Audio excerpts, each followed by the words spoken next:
really excited about our next panel group. We've got some real true experts in the field.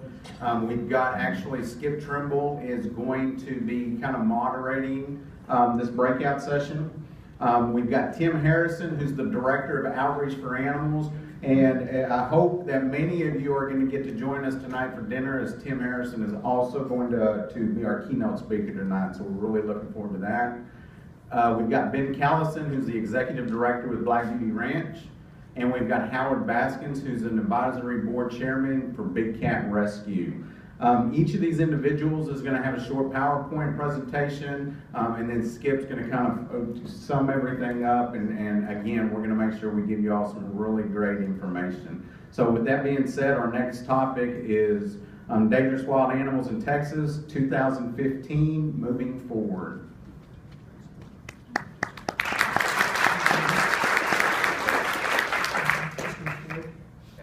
To introduce myself, first of all, my name is Tim Harrison. I'm from Dayton, Ohio. We all know what happened in Ohio. We'll talk about that a little later. And I love coming down to Texas because we'll show you here in a minute. I spent the last 10 years of my life about 1 week to 2 weeks a month coming down here and teaching. So we're going to show some of that fun stuff. This is my organization right here. Make sure I got one. There we go. We're going to go past the books because this is a PowerPoint I'm using tomorrow too. I teach at Disaster City, Emergency Operations Training Center, College Station, Texas. And what I do there is teach Enhanced Unified Command for Weapons of Mass Destruction, Terrorism, and Natural Disasters. Now, in the process of doing that, I get to meet government officials from all over the country and the world, and also fire chiefs and police chiefs, and they all have stories about dangerous wild animals in their neighborhoods. And that's what amazes me. We have some great letters and things that we use, from FBI agents to all the way down to just police officers on the street here locally. As there, this is Disaster City. I work there. It's unusual. It's like Universal Studios, except you're in it. But I brought this here because we're going to talk about Texas a little bit here. This is the most phenomenal story I was involved with. We had Hurricane Ike. Okay, I'm a retired police officer, firefighter, paramedic, so it kind of helps out what I do too. Started this nonprofit organization 13 years ago. I've been doing it for 42 years, helping other people clean up their mistakes. We started the nonprofit, that was my cartoon up there earlier, because we've tried to teach proper behavior around wildlife, because it sure as heck ain't being shown on TV, and it sure as heck ain't being done in educational facilities right now. So the magical part about this is a bunch of cops and firemen started us off. Now we have emergency room doctors, we have attorneys, we have college professors now, and they're all jumping in. This is Hurricane Ike. I was involved with that, doing the logistics down there, and a funny thing happened on the Boulevard Peninsula here, ladies and gentlemen. They had 2 tigers and an African lion that were loose, as you can read there. So we go there, this is the African lion. She was inside the only church on the Boulevard Peninsula that was still standing. Now, Texas Task Force 1 and the other guys could not go into that area because there was 2 tigers loose and an African lion in the church. Okay? So it sounds like common sense, but this is what they saw when they went inside the church. Nobody could go in there, and people lost their lives, okay, because they could not go into the church for protection from the hurricane. We all know what happened down there in Hurricane Ike. So we're going to hustle along here. That's not a happy kitty cat, right? So they had to dart this cat and bring it out, and one of the tigers was lucky enough to be darted and also removed. The other tiger had to be shot and killed. Now, what a lot of people don't really realize is that we have to go save people. Okay, and that's why sometimes we need help from all these other organizations and stuff. And I love what she just said about teaching police officers. That's what I do across the country now, is try to teach them proper behavior around wildlife, right? Okay, so this guy here was lucky enough to do that. We actually discovered, the sad part, I might be crying in a minute, tigers and lions and cougars inside cages that could not swim. They did not make it. So I wrote laws in the city of Dayton. Real quick, fast one here is that's the city manager at the bottom down there, the mayor. He had a young girl, 8-year-old girl, killed in Pittsburgh, Pennsylvania when he was a city manager there, constricted by a python. Comes to Dayton, Ohio. We lost a Dayton firefighter, a friend of mine, was bit by a rhino viper and killed. So he says, we got to do something, Tim. You got to look at the date here, too. This is way before Zanesville. So this is one of my biggest accomplishments in the state of Ohio. The state of Ohio had no laws whatsoever. So you can raise, we had the best breeders there, the biggest breeders, everybody that we'll show you here in a minute. This is the city of Cleveland. I had to go up there, and it's Donna Brody. I love her. She's standing up to this day for what's right for animals. Woman had a giraffe in downtown Cleveland. Guy had 300 cobras in his apartment. He was telling the legislatures, I'm raising these to breed these animals and sell them because I'm doing venom research. In your apartment? Well, guess what? If you don't talk to the legislature, somebody else is. and they're going to tell them exactly what they're going to tell them, the same lies over and over again. I want you to watch this. Hopefully it'll start up for us. This Inside Edition piece right here, I was involved with it. This was back in 2005. This little boy reached in Arizona, neighbor's tiger lost his arm. We used this story and another story you're going to see here in a minute. This is cut out. Because at that time, as Carol and Howard will tell you, people were saying nobody's ever been attacked by somebody else's cat. Ask these paramedics and ask these law enforcement officers what happened that day. He reached through, got his arm reattached, was lucky to have his arm reattached. This beautiful little girl in Texas, that's her dad there, her stepdad had a tiger. The tiger jumped over him to play with the girl. Too rough. Tiger didn't mean to kill her, broke her neck. This is the first time it's ever been filmed. I went inside an exotic animal auction in Ohio, Mount Hope, Ohio. Look at the crowd. Look at the crowd. And these are leopard cubs, black leopards, stacked on top of each other. They're bringing out all cougar cubs. All those boxers are big cats. That's Cindy Huntsman, one of the biggest defenders in the state of Ohio, and personal friends with Jack Hanna. We'll talk about. Look at the crowd, ladies and gentlemen. These aren't hillbillies. These are doctors, lawyers. They're school teachers, okay? Supposedly educated people. If you can get it, why not buy it? That's why I'm for laws right now, ladies and gentlemen, because I'm a police officer. 80% of the population will do what the law says. Okay, back then we had no laws. Why don't I buy a cougar? It's not against law. But then they end up having all these animals in people's backyards. So look at the black leopard cubs stacked on top of each other. This is one I took out of a house in Dayton, Ohio. It's kind of an unusual one. He was hissing behind a couch. But this lady right here, as you're going to see in a minute, they belong to a rescue facility. Please stay away from the ZAA. Far away from the ZAA, okay? Because there's that cop pin. What am I doing this for? You know, you'd think somebody else should be doing this, but no, we had to step in and do this because we know how to go undercover. The Popo knows how to do it. Turns out here, this is in Rivendell, Ohio, and it's the Rivendell Zoological Park, which is getting donations from all the little old ladies and all the men out there and all the school kids doing school. And that's what they're doing. They're selling these animals. They're zoo babies. You don't see zoo teenagers, do you? We'll go to Mount Hope, Ohio. You don't see that anymore because we closed them down, as we'll talk about in a little bit. Now, I want you to watch this one.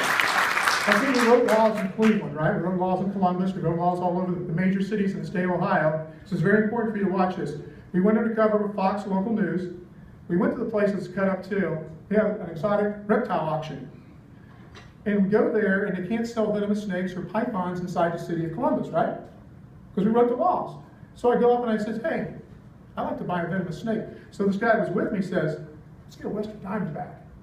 So I asked him about a Western Diamondback. This guy says, can't sell it to you in the city of Columbus, but I'll meet you at the rest area 1 mile outside the city on the interstate. Did you see the styrofoam box he had? He had 16 of them in the back of that Suburban. Mambas, cobras, anything you wanted, and he was selling them at the rest area right outside the city.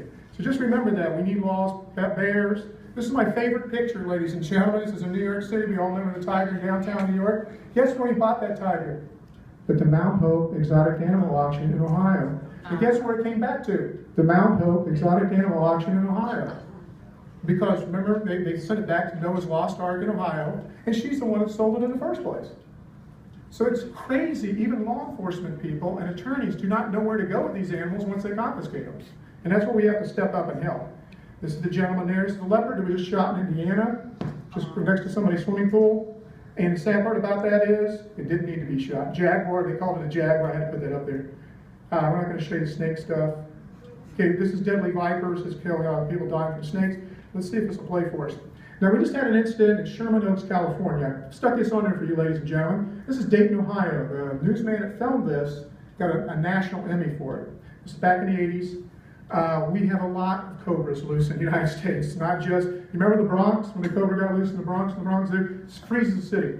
This cobra, the one that steps out of her van onto a snake in her garage.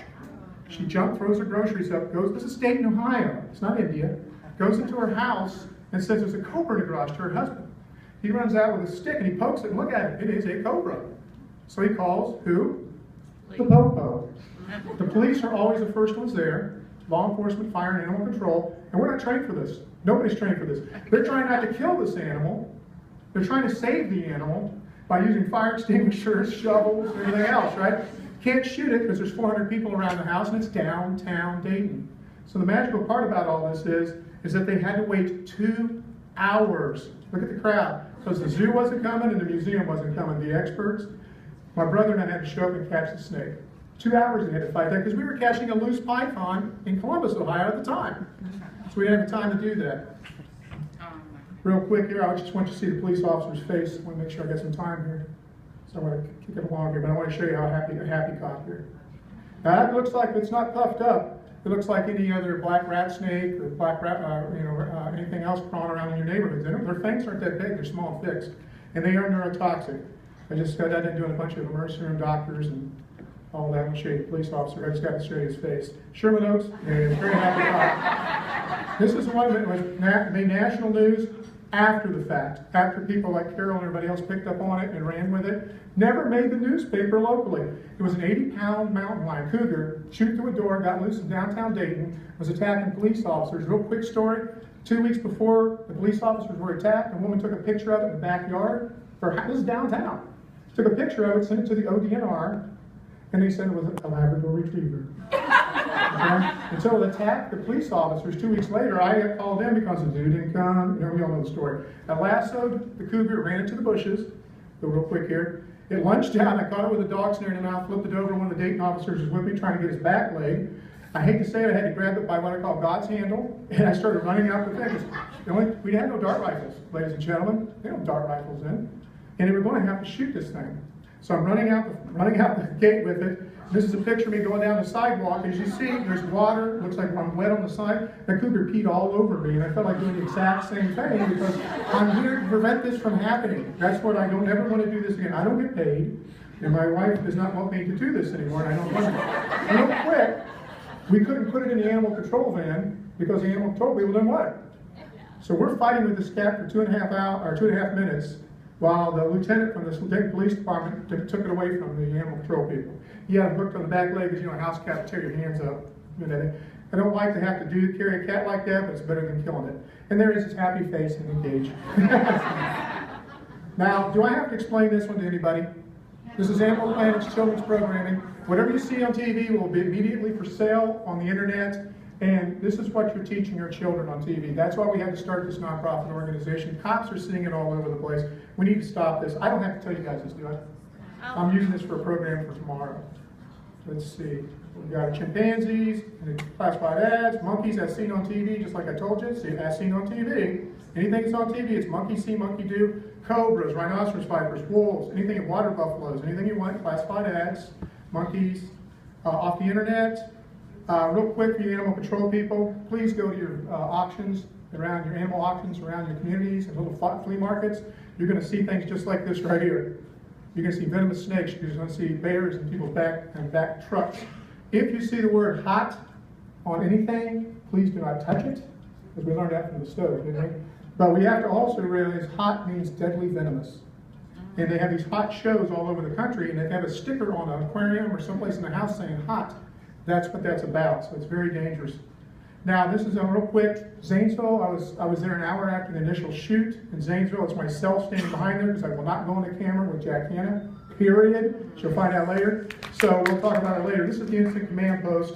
It was a very sad time. I'll talk about this hopefully more tonight.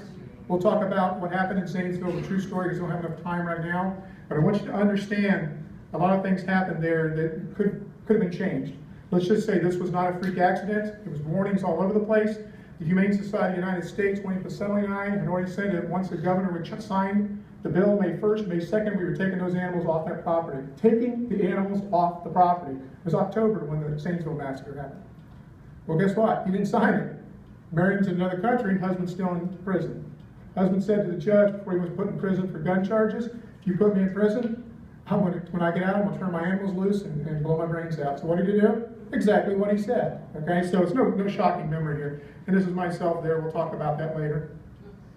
There's a prophetic speech. I'm not going to show that to you, but please look at it. It was 1 year before Zanesville. I was speaking to the governor and everybody else. You'll love it. Wayne Pacelli standing behind me, and we're telling him exactly what's going to happen, and he did not pay attention.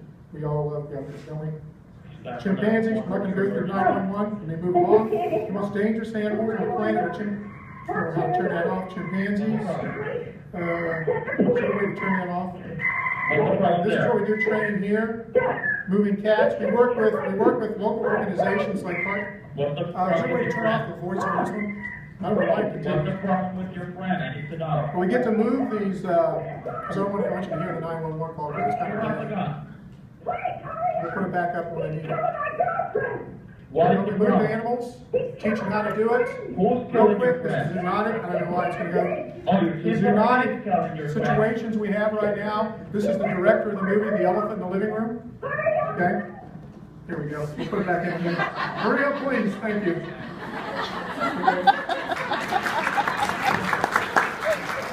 But earlier I was showing you, we train local CART teams, response teams for FEMA. You saw those groups doing their work with us, training moving cats. That was the Black Pine Animal Sanctuary in Indiana. We do that once a year, so everybody's ready to move animals if something happens, a natural disaster. In fact, I'm leaving tomorrow morning to teach 2 facilities here in Texas on disaster plans for big cats.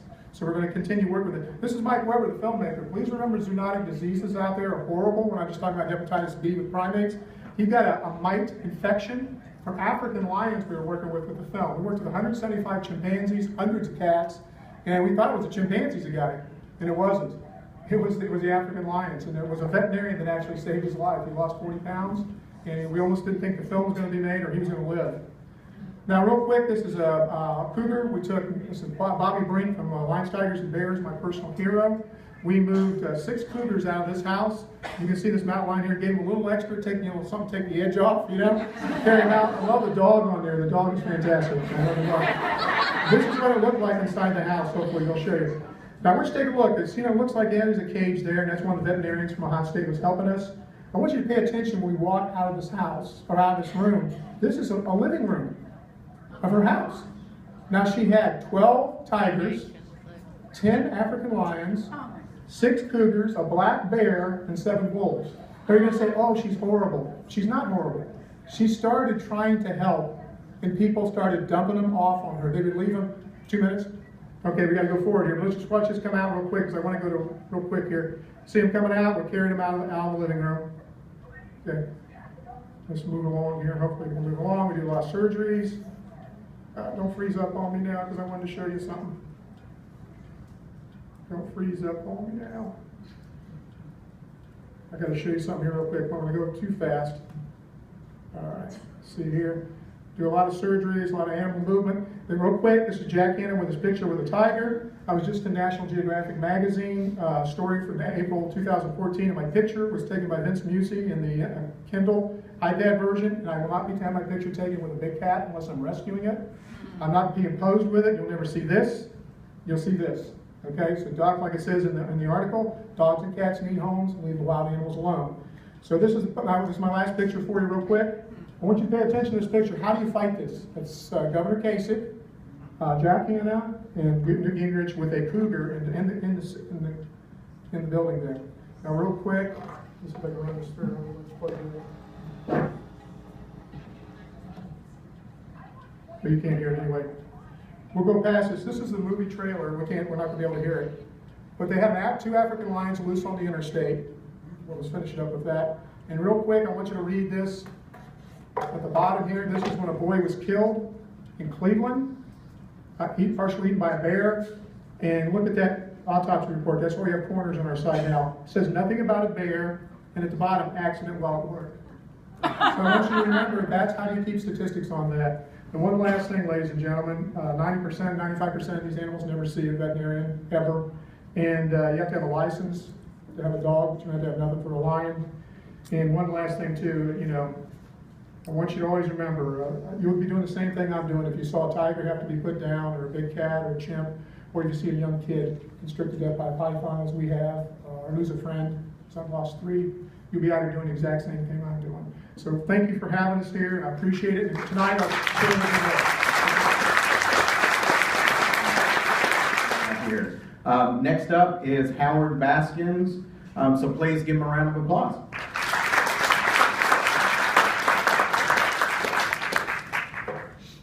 I did not expect to come to Texas and hear anybody talk as fast as Tim Harrison. What I'm going to talk to you about is why regulation of how these animals are kept, trying to have them kept in humane conditions, just can't work. And it's not that it doesn't work, it's not that certain people aren't doing their jobs, or there's some element of that, it's that it can't work.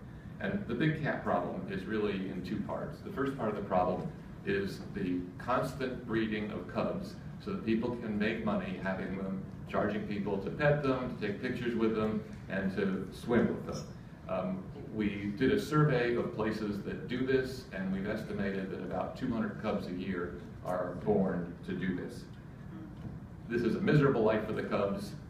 They are always taken from the mothers almost immediately after birth, which, you know, it's intuitive that is a torment to both the mother and the cubs. Their natural behaviors are punished. The reason they're taken away is if they leave them with the mothers, even for a few weeks, they become much harder to make manageable. That, in other words, to make them hold still and not use their claws and teeth. If you watch domestic kittens, what do they do when they're awake? They're clawing each other, and that's what tiger cubs do. So their natural behaviors are punished. We've got video of people punching cubs in the face, slapping cubs. One person who worked at the facility that was pictured in the last slide told us that when she went there, she was told to walk the cub on a leash, and if the cub grabbed her leg or anything, to just shove the cub's face into the dirt. When they're out on display, cubs need a lot of sleep.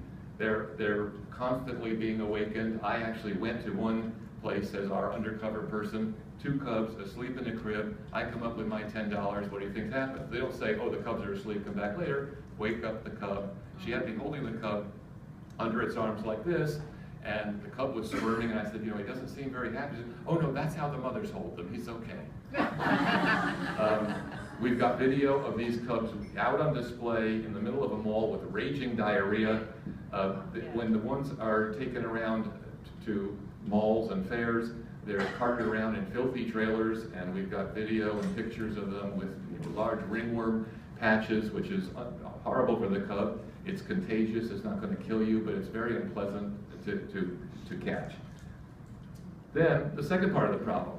What happens when the cubs are too big to pet, which happens in a few months after they're born?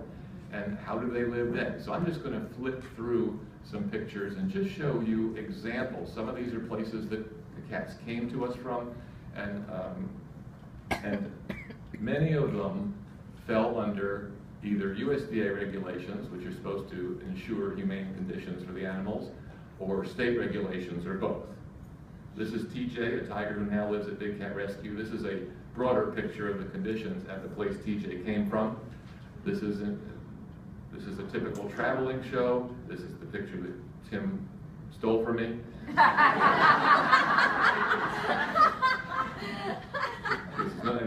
Notice the states, all over the country, animals living like this. Another traveling show. So how can this be? Aren't there laws that are supposed to protect these animals? And in theory there is. I won't go through this whole chart, but basically the Animal Welfare Act charges the USDA with making regulations that are supposed to ensure humane care and treatment of the animals. The language in the Act says that it is supposed to include minimum standards. Now, and that's been the focus, minimum standards. The first problem is the standards are incredibly weak. And if you think about the range of animal treatment, at the one end, you know, you have outright abuse. What is that? That's, you know, striking an animal, not feeding it, not giving it water, not giving it shelter for the elements, not giving it vet care. But at the other extreme is giving an animal, particularly when we talk about big cats, room to move around and enrichment. These are highly intelligent, sentient animals, and they need mental stimulation. To just stick one in a box and leave it there and just throw in food one a day would be like locking one of you in your bathroom for the rest of your life. The best example, or a good example, is the USDA regulations for the size cage that you need for a tiger. The regulation reads, the animal must be able to make normal postural movements and freedom of movement. Now what the hell does that mean? Can anybody tell me? I read it to mean they have to be able to stand up and turn around. So how does a licensee, somebody who has a USDA license, and I should tell you, USDA only licenses people who exhibit. So it's only those people who have people come see their animals. The private owners who don't have visitors are not licensed by USDA. So how does a licensee know what size cage is the minimum they have to do? And how does an inspector know what size cage that they should cite the person for if it's too small? Well, they can't know. In Florida, our law at least puts a number on it. They say that the cage has to be 10 by 24 feet. That's a little bigger than the average parking space. In Florida, you can put two 500-pound tigers on a concrete slab surrounded by chain link, and as long as you feed them and give them vet care if they need it, that's all you're required to do. And what you end up with is places that look like rows of prison cells of these small concrete. The reason they like the concrete floors is you can clean it easy, you just hose it off. Walking on concrete their whole life is not good for the cats and for their joints. And you end up with places that have basically rows of what to me look like prison cells. So now let's talk about on the ground what happens when a USDA inspector arrives, okay? He comes to the gate and announces, I'm here to do an inspection. Now first of all, the USDA rules say you always have to have some competent person there who is able to take the USDA inspector around. Well, what if you don't? You tell the inspector, well, we don't have someone to take you around. So what do? They write up a little citation that says you broke the rule about not taking us around. There's no fine, no penalty. We've seen cases where people come out, USDA inspectors come month after month, or sometimes it's months before they can come back, and repeatedly, they're just not let in. Now, if they do get in, all the places, we at our facility, everybody has a walkie-talkie so that we can communicate with the staff and volunteers who are working on the property. What do you think happens when the USDA inspector comes to the gate and says, I'm here to do an inspection? What's the first thing that happens? USDA is here, make sure the water bowls are filled, right? Don't do anything you're not supposed to. Don't punch any cubs in the face, right? So the USDA inspector is never going to see abusive behavior. They're not going to see people petting a 6-month or year-old tiger, which is theoretically too big to pet, although USDA isn't very good at even enforcing that. Let me say something about USDA. I'm not here to criticize USDA. The inspectors are people typically who are veterinarians, and many of the ones we have met really care and are as frustrated as we are at what they see and their inability to do anything about it. So what can they detect when they do an inspection? Well, they look at the caging, and they can see if there's something wrong with the caging, or and they can see if an animal's bleeding or limping badly or starving and its ribs are showing, but that's about it. A whole bunch of their regulations are intended not about the animal care, but about protecting people from harm. There's nothing in the Animal Welfare Act that says USDA is supposed to protect people from harm. From what I understand, the logic is if an animal hurts somebody, then sometimes the animal is going to be killed or suffer. So a huge part of the regulations are about how far the barrier has to be that the public has to stand behind and things like that. Now let's talk about the number of inspectors and how they do this. There are about, the last time it was published, and I recently met with the head of the animal division of APHIS, and he confirmed that they have about 100 inspectors who fall into 2 categories. The last time they published the number of licensees, it was 2,700 licensees that they have to inspect. And that's not just places with big cats, that's puppy mills, laboratories, places like that. So do the math. How many times can they visit each one? So, and when they do visit, let's say they visit and they actually see something wrong. They see, a cage is wrong or an animal that appears to be suffering. The citations go on for years. They'll cite someone, they'll come back in 6 months. If they haven't fixed it, they write up a repeat citation. And this will go on for 5 or 6 years. Now, they have a limited legal staff and a limited staff of investigators. And so they bring very, very few cases. So only the worst of the worst of the worst of these exhibitors will ever be taken to court. And then, if they do take them to court, a typical court case can drag on for years and they can appeal it. So they have a huge incentive, the litigators for USDA have a huge incentive to settle. And one example, there was a guy who in 4 years racked up 197 citations. And these were serious citations, not giving vet care. The USDA settled with him for a $25,000 fine and a 2-week suspension. So for 2 weeks he couldn't have visitors. And then he bragged that he could make $25,000 in one good weekend, carting his cubs around and letting people pet them. Very, very few people actually lose their license, get it revoked. Okay? It's a handful. Now let's talk about what happens if your license is revoked. I'm going to give you 2 examples. On your left is Zeus. Zeus came to us about 6 weeks ago from a place in New York where a woman had a facility and she had been cited for years. She finally lost her license. And what did she do? She had her daughter get a license. The application for the license is 1 page, 9 questions. The hard ones are name and address and $40. And so for years, so the citation process began all over again. Then, the only reason we ended up with the cat is she and her daughter had a fight, and the daughter said, I'm not renewing this license. 31 states have some kind of ban, but in all 4 of them, they exempt people who have a USDA license, and the logic is usually, we don't want to hurt people who are making a living off the animals. New York has a ban like that, so when she lost her license, she was now in violation of New York law, and New York is one of the few states that actually has decided to actively enforce their law, so she was now in violation, couldn't keep the cats, and so we ended up with Zeus. Now look at Zeus's back end. All right, see the bones sticking out? Zeus is about 200 pounds underweight when he got to us. We're gradually putting weight on him, and he's an amazing animal.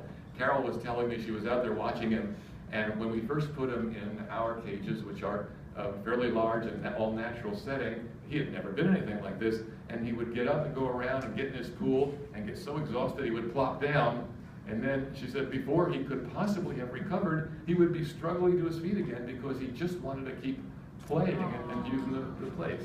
On the right is Mickey. Mickey just came to us within the last 2 weeks from a place in Alabama that had been USDA licensed, and her license was revoked.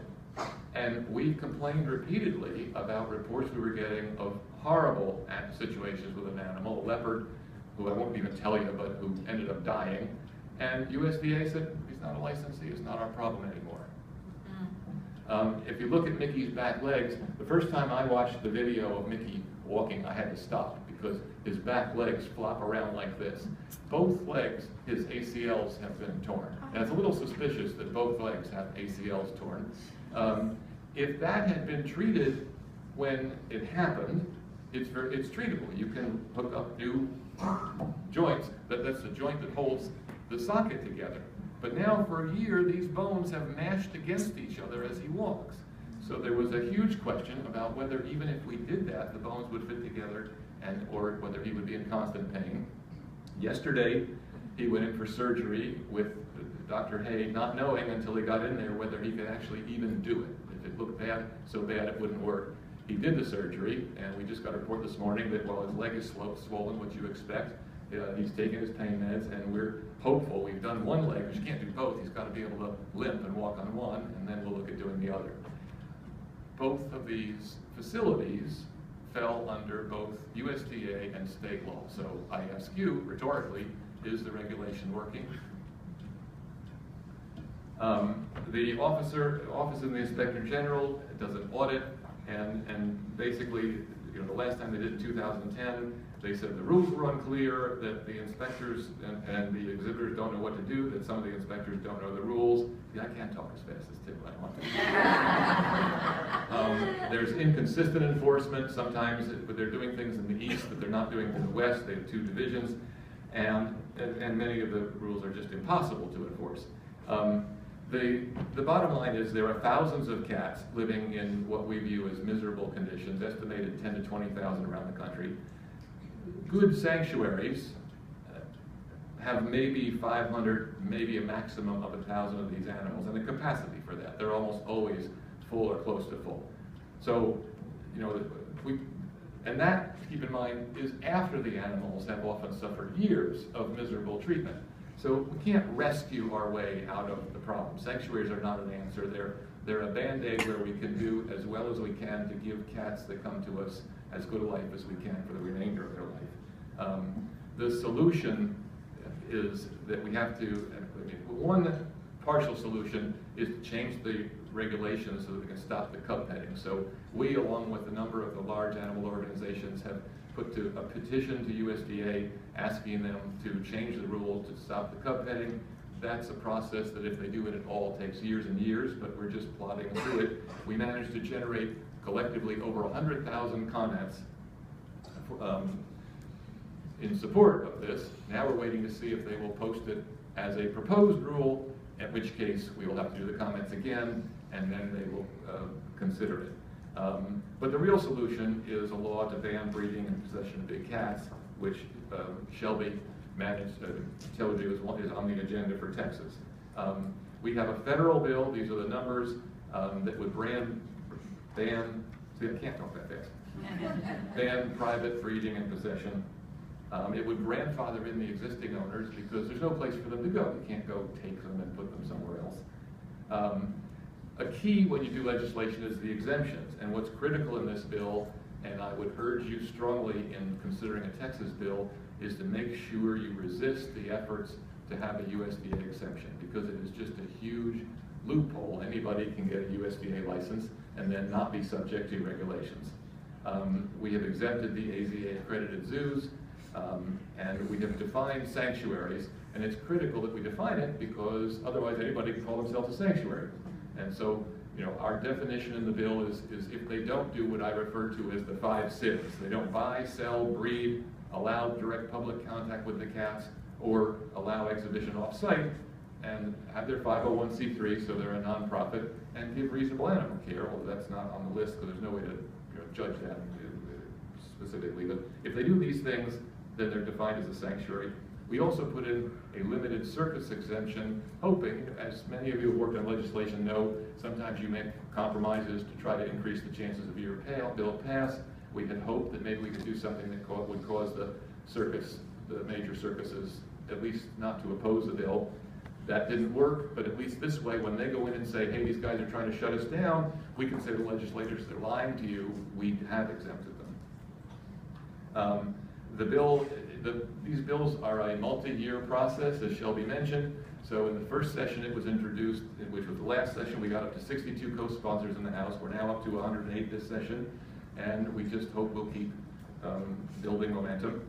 IFAW has a person who's devoting 50% of her time to doing nothing but going around the Hill lobbying. We have recently hired a lobbyist who is very connected on the Republican side, who's doing a great job and putting a lot of his time into it, and we constantly encourage our supporters to email and call their legislators, and when people visit the sanctuary at the end of the tour, we tell them, if you'd like to help solve this problem, we'll dial the number for you. You can call from here, and we've generated over 1,000 calls that way.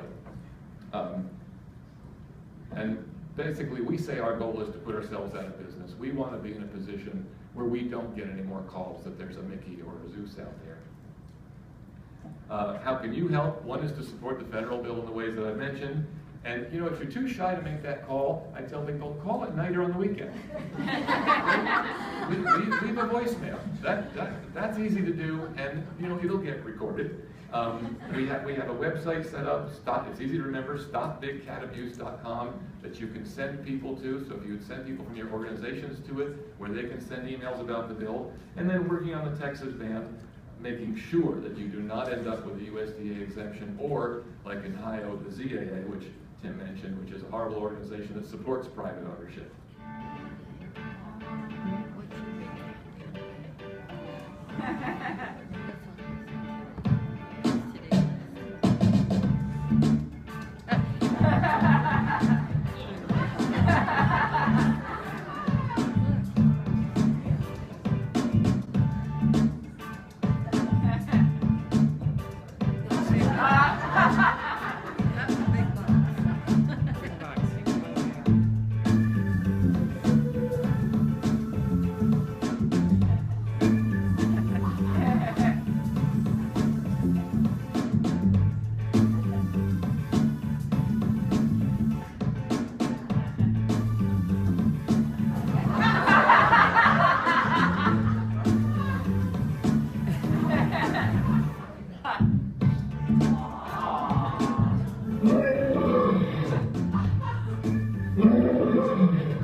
That's how we define humane. Thank you.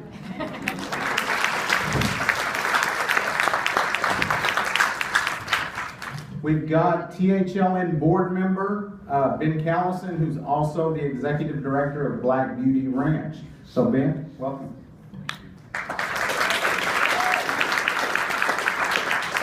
Well, thank you, and it is a true honor to be here, and of course with this amazing panel. And I also don't talk as fast as Tim, so I will do my best to get through everything.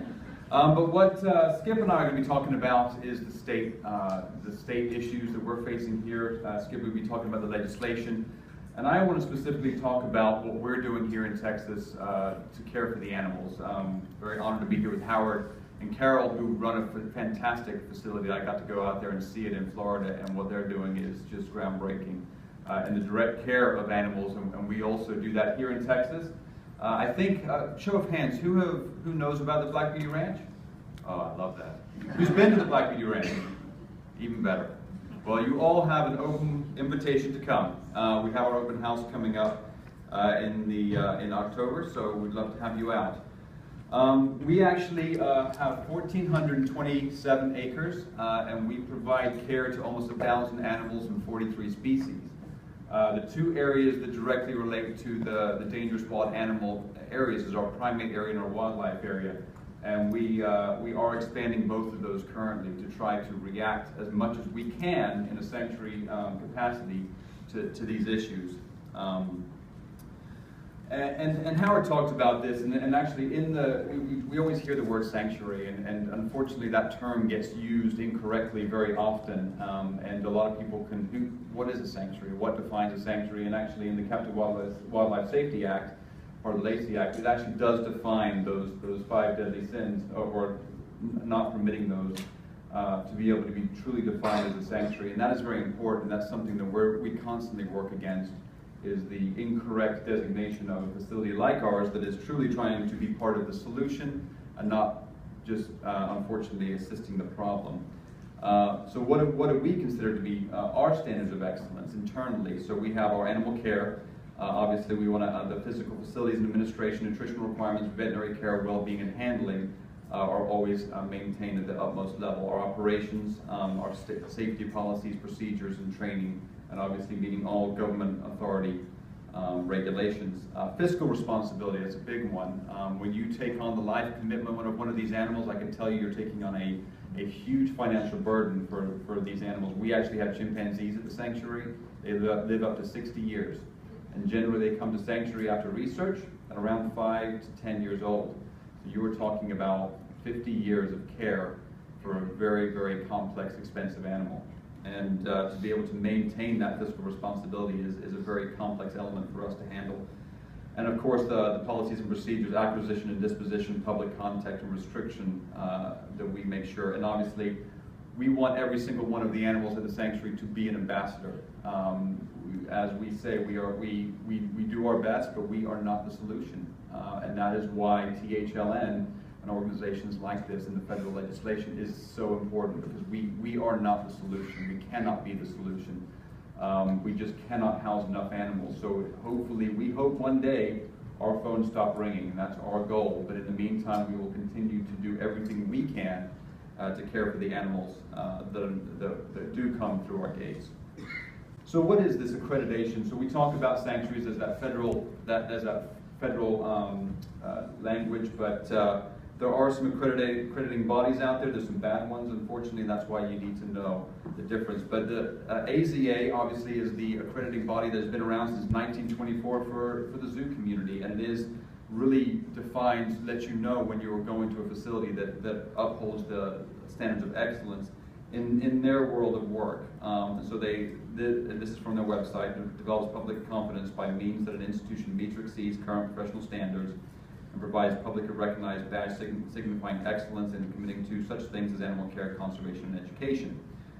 So sanctuaries, we kind of had a few that have been floating around, and there was Taos and there was some other ones, but finally in 2007, and I know Carol and Howard were very instrumental in getting this founded, and that was huge, is we actually had the Global Federation of Animal Sanctuaries. And now with this, we as a sanctuary community can have an accrediting body that really lets people know that our facility is operating to the highest standards. And some of those elements that the donors, funders, and legislators are reassured by this process. And that, therefore, when you're going and talking to a legislator, letting them know that this GFAS accreditation does put in ethics that they can use and they can understand, because if you go somewhere and they just start having to ask all the questions, they don't know them, but that GFAS badge really does let them know that they are a facility that is part of the solution. We do not, obviously, within the GFAS community, permit any commercial trade in animal and animal parts. Obviously, no animal is removed from enclosures for exhibition or other non-medical reasons. These are the ethics standards that we have. No direct contact between the public and animals, with some allowable exceptions.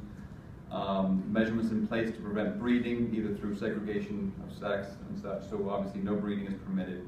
And then we can be open to the public, but that is purely for an educational purpose, and that is how we operate. Everything we do has a message behind it, and we're not an entertainment venue. That is not why people come to Black Beauty. We want to obviously educate people on these issues. And what this means is this is a very quickly growing community, and we're seeing GFAS accredited and verified facilities popping up across not only the United States, with 127 total facilities as currently right now, we're also seeing a global community, and this is really rapidly growing, and we're actually quickly reaching the AZA number of fully accredited AZA facilities in our short time frame in existence.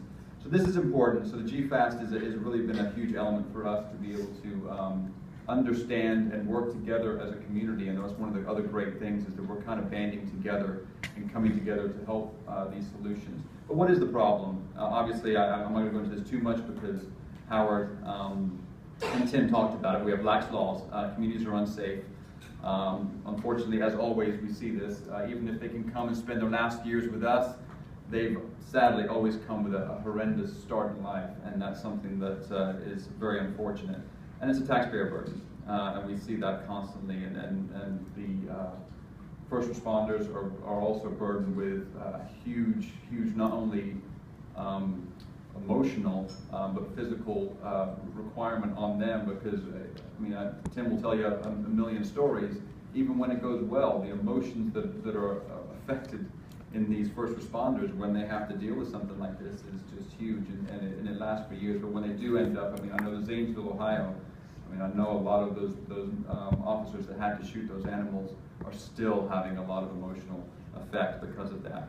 And Zanesville was such a paramount incident that we are ignorant if we don't think this is going to happen again, and it's not going to happen again in our state.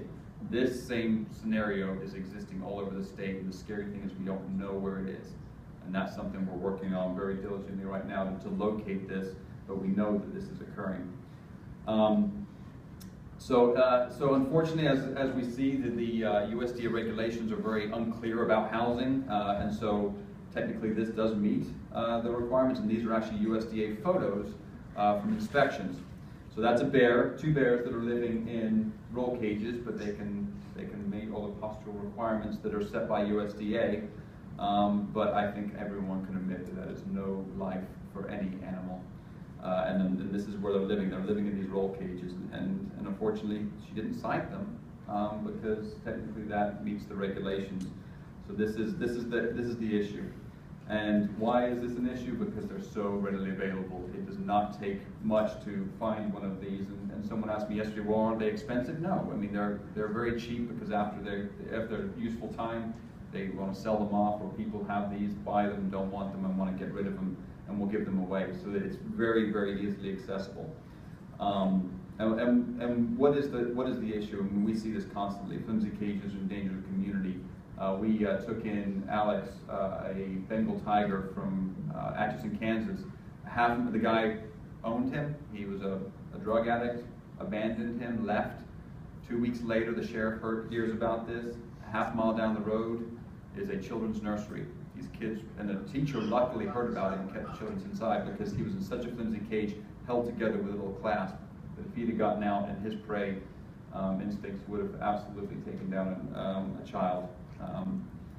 And unfortunately, as we've seen so often, escaped animals are often killed by the authorities, and it's not their fault. They are charged with protecting the community, and we need laws to do that too. And these animals do not belong in communities, and so often that is the case. So we assisted on 2 cases. We actually helped out in the Collins, Mississippi case, where it was a roadside zoo. We actually had to do ourselves, HSUS, a 1-year undercover investigation to build enough evidence to even consider to be able to go forward and get them confiscated. And even with that, we could only confiscate what fell under the dangerous wild animals, which cobras didn't. So this facility still has cobras that were coming out of the cages because that did not fall under the dangerous wild animals. 2 hybrid dogs, which were basically German Shepherds, did fall under it. We were able to get them out of there, but they could have lived in the backyard, to be honest with you. But it is very concerning about the dangerous wild animal legislation and how it relates to some of these really dangerous animals. And then we were able to bring them to Black Beauty, and we had them in temporary enclosures, and I'll be showing you something here soon where they are now. And again, I just mentioned this one. This was the one in Atchison, Kansas, a private owner. Again, this guy had a multitude of animals, and Big Cat also assisted us on this rescue, and they took some of the other animals that were there, and we took Alex. But again, this guy bought them all, readily available, had them in cages, left the property, disappeared. He actually did show up at the day of the seizure, mad, and started to attack a police officer, wrestled him to the ground, out pops a crack pipe. So anyway, he actually got charged, but on other accounts, nothing on animal cruelty, unfortunately. But I wanted to show you some of the faces of the animals that we've taken in. So we actually, like I said, we have over almost 1,000 animals, and in our primates, this is one of our capuchins. This is Clarence, and Clarence was a pet. A lady owned him, had him for a number of years, and then Clarence bit her. Shocking. So she said, this doesn't work anymore for me, I need to get rid of him. And we've taken him and had him over 15 years. And he's getting up in age now, but very often, unfortunately, the TV show Friends made these very popular. As seen on TV, everyone wants one. And there was a big capuchin craze. Everyone thought they could have one because Ross had one. So now we're burdened for many years. This is a Humane gibbon, one of the loudest land animals in the world. If you had this in your house, I guarantee it would deafen you. And Clarence,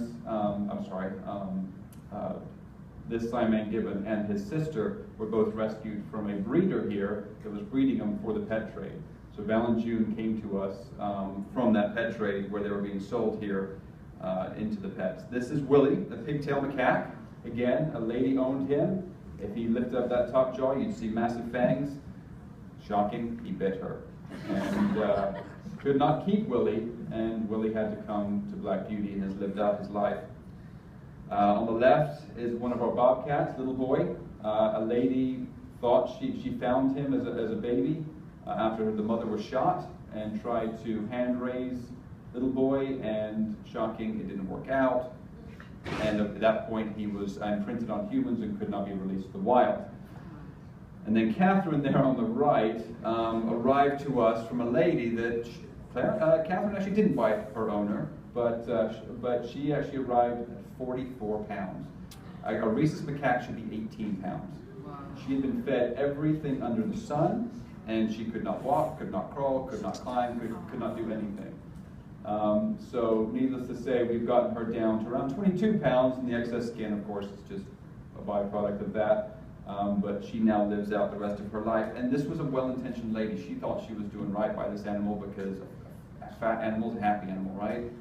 Well, unfortunately, she has a lot of medical conditions due to that care. So this is truly the face of what we're seeing here in Texas. We see this over and over and over again. But what do we do to provide humane care? And this is really what the sanctuary community, the ethical sanctuary community does. Obviously for housing, we actually always exceed, because it's not difficult, the USDA requirements that can meet the physical and psychological needs of the species, and that's how we define it. We really want to be able to provide far more than just postural movement. Nutrition, obviously these are very complex animals, they have complex nutritional needs. You cannot go to Walmart and buy beef and feed a tiger, it will not work. And so often that's what's happened, and we have our cats that have renal failure from that exact issue. Veterinary care, obviously we have to provide the highest levels of veterinary care, and we do that with our on-site veterinarian and on-site veterinary hospital. And then the other one, which doesn't really exist ever for these cats before they come to sanctuaries, is the enrichment element. These are very, very intelligent animals, and they have a high need to be engaged constantly. And when they are left in a small cage somewhere in a backyard or basement, the psychological damage is as much as the physical damage that we normally see when they come in. So we actually built a brand new, we're doing phase 1 of a new facility. We just completed phase 1, and I'll show you that here in a second. And then phase 2 and phase 3 we're working on right now, but this is in reaction to hopefully be able to provide direct care for tigers, lions, cougars, and bears here in the future. So we have, this is the interior of the facility. We actually have a 5-den system, a metal recovery and squeeze cage, and I really only show you this to really let you understand the complexity that it takes to house these kind of animals properly. When you actually have proper standards, it is not an easy system.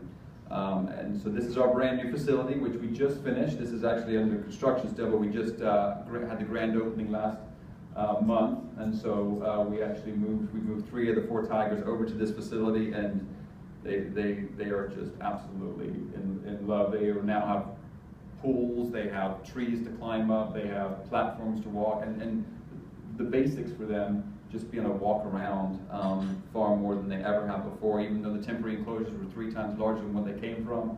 Our largest yard is actually 3 acres in size. And so they get to finally exhibit most of the natural behaviors, no breeding, that they would have in the wild, and that was our goal with this facility, to be able to handle. So we just opened this brand new facility, so we have those yards up front, and the platforms and the pools, which is exciting for us. And then of course, as I mentioned, nutrition. Nutrition is a very complex thing. These are just 2 of our many, many standards that we have in place, seasonal diets and such that we put in place at the center to be able to meet their nutritional needs. And then of course veterinary care. We have our veterinary hospital on site, and we have a full-time veterinarian. And the expertise, facilities, and equipment required to be able to properly provide medical care to a tiger is not something that any private owner could ever even imagine. And there are fewer and fewer places that will even consider taking one. Texas A&M being one of the only few left, and they're even considering really kind of taking that down. So there's nowhere to really take them, even if you're a private owner.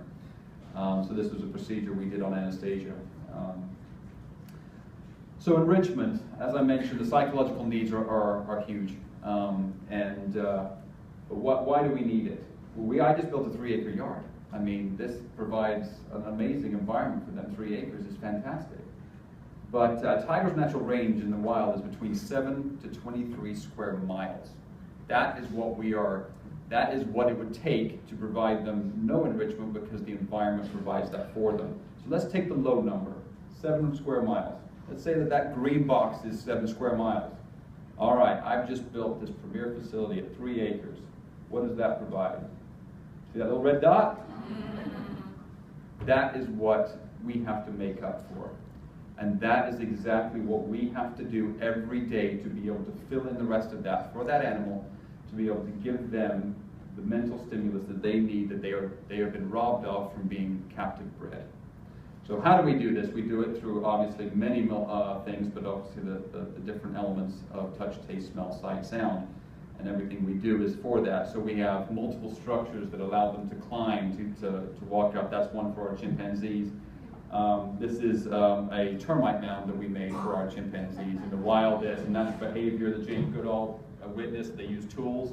So it's actually a fake rock. This is under construction. It's a fake rock. It has tubes in it that we put peanut butter and jam and stuff down in there, and they have to stick a stick down, and they can get it out. So they'll just sit there for hours and play with it. We don't put termites in there, but we put other stuff. So it's, we can climb in it and get it all set up, but we do a lot of this kind of thing. And then of course platforms, getting them to be ambulatory, getting them vertical, getting them to climb is so important, and we do that for all of them. Painting, strangely enough, our chimpanzees is an obvious thing. They've always loved to paint, and we did that with our primates, but we tried it with the tigers, and they go nuts. They love sights and smells, and we'll put a little perfume on there, and they just go crazy with it. And that's one of their paintings. And then toys. Obviously, we have big boomer balls. Our staff make lots of different things for them, but there's many elements that you can do as far as toys for them. Environmental changes. This new facility allows us to rotate the tigers to any yard at any day. We can move them from any den to any yard. So we not only just create these amazing environments, we change them up all the time. Because again, I'm working in that tiny, tiny small dot, and I have to make that exciting. So we're constantly, we do things like putting scents around, and we change their substrates at times, and that's how we keep them engaged. And interaction, these are very social animals. Our two females, they just love to be together at all times, and sometimes many tigers are robbed of that in captivity. They don't have that companionship, so whenever possible, we always want to have them have that personal interaction. I don't want to have a personal relationship with a tiger. I want a tiger to have a relationship with another tiger. That's important. So I can never be to a tiger what another tiger can be to a tiger. And I wanted to end here on our latest arrival. This actually happened. We haven't even done the story on it yet. It hasn't gone, so you guys are getting an exclusive here. But we took in this little guy, Jonas. He arrived 2 days ago to the sanctuary. And Jonas's story, I think, is such an important one for what we're trying to do here legislatively. Jonas, he's not from Texas, he's from Louisiana. He was purchased, we believe, from the story we've been told, 29 years ago. And he went to a roadside zoo to be part of an entertainment piece that they were doing. It didn't work out. He was a little too rough with the public from what we were told. So they told a man that was living in Louisiana, if you can catch him, he's yours. So he went out there for days with food and finally caught him, put a collar around his neck, and chained him in his backyard for the next 15 years. Oh my God. Then he died. And now the family's come in, and the family has now found this, and they knew about him, but now what do they do with it? Well, they didn't know what else to do but to take the chain and take it back to their backyard and chain him in their backyard for another 10 years.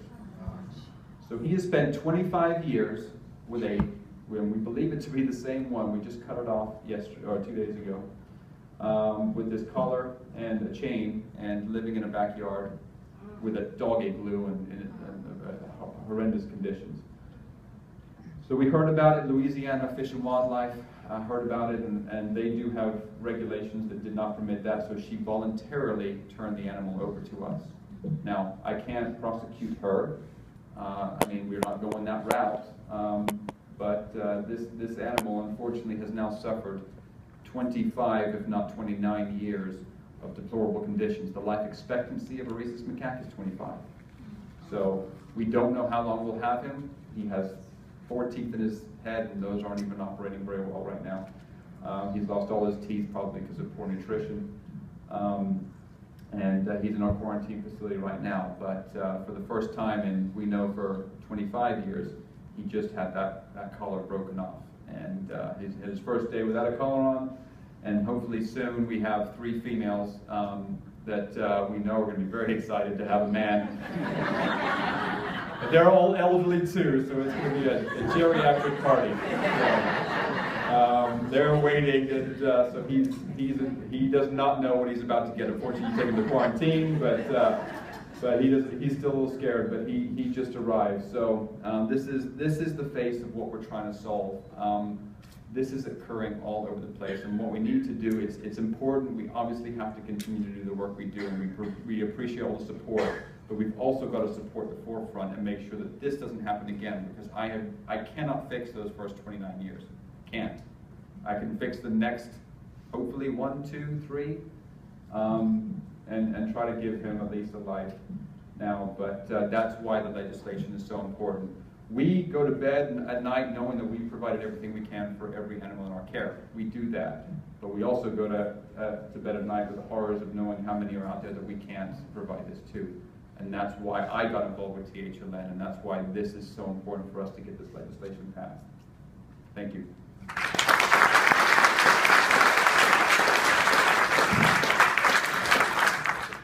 Okay, Ben, obviously, thanks. Great presentation. Next We're gonna have a gentleman that doesn't need any introduction to our THLN supporters. Mr. Skip Trimble is going to kind of put a pretty little bow on all this information and then open it up for question and answers. And then when we, just as an FYI, when we do open it up for question and answers, we do have a mic here in the middle where you'll be able to come up and answer some questions. And again, once we have to stop it for break, again, just write down your questions and we'll get to that this afternoon. So Skip. Thanks. As you can tell, it's an honor to have these guys here, and it's certainly an honor for me to be with them on the podium. I did have to compromise. They made me promise to be very, very quick and short.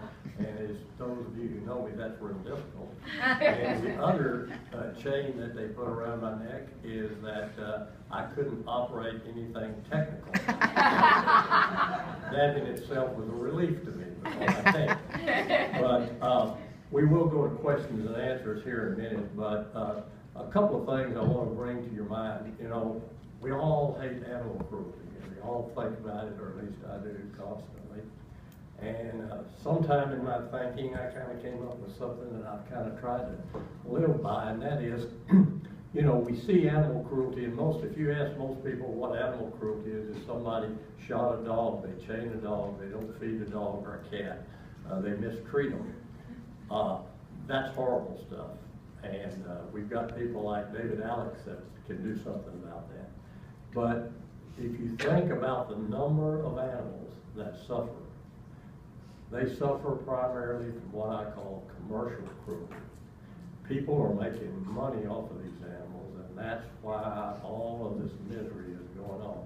And so many animals are suffering because people won't make money from them. And I don't know if you know this or not, but the second most, I guess, profitable, certainly the most violations in terms of dollars for underground illegal importing, the underground society for animal sales and animal smuggling is second only to drugs. So that's how many animals and how powerful this market is. And that's what we face constantly. We've got people who are making lots and lots of money at the expense of these animals. And they're going to fight tooth and nail to keep making that money. And they'll lie, they'll hide it, they'll do everything they can. And we've got to shine a bright light on this industry. And that's what we've got to do to pass this bill in Texas. Because we don't have all the people who would come down if we're dealing with a puppy mill. We don't have all the people that will come down when we're trying to stop people from torturing dogs and cats. They don't know about it. They don't realize how extreme and how broad this industry is and this cruelty is. So we've got to have people like you that are educated, know the problems, to educate others, and more particularly educate your legislators. Do not be afraid to call them and think, well, I don't know exactly what to say. Whatever you say to them will give them more knowledge than they have now. There's nothing, they're not evil people, they just don't know about it. We've got to bring it to them and let them know. So this next session, what we're going to try to do is ban the ownership of what we call the major dangerous wild animals. That's the big cats and the large non-human primates. So we're going to have to say, you cannot have one, period. We will have to make exceptions. As Howard said, we've got to leave the people who've got them, because for one thing, we wouldn't know what to do with them. And that's the huge problem with these animals, is there's no animal shelters where you can rehome. There's no rescue groups that are going to find a forever home for these people, for these animals. So we've got to let the people who've got them, we've got to make certain exceptions for commercial groups that are acceptable, licensed zoos, research facilities, even though we may not like research, but you've got to make the exceptions to get the bill passed. And then for those who we give an exception for, we've got to make them register so we know where these animals are, who has them, and hopefully are able, if we have a finite number, we can go in and make sure they're treated properly under the USDA regulations, or hopefully stronger regulations that we'll push for here in Texas. So that's what we're doing with our agenda next time, and we're going to need your help. And I hope that we can count on you and your friends to make our legislators aware of these atrocities. Okay, I'm going to open it up for questions. I won't answer any because I won't have the answers. But you got three guys up here that can. So anybody who'd like to ask a question, just step to the mic. And if we run out of time, which we are on a strict time frame, write them down, put them over here. We'll catch them about 4 or 4:30. There'll be some more Q&A. Chris? This is Chris, Animal Legal Defense Fund. Just want two pieces of good news. Most of you know Joanna Eisenstein, who just ended her term as chair of the American Bar Association's Animal Law Committee, and she devoted her term to wildlife issues, and that culminated in the section above us unanimously passing a resolution there where the ADA would say they support prohibiting all private possession of dangerous wild animals.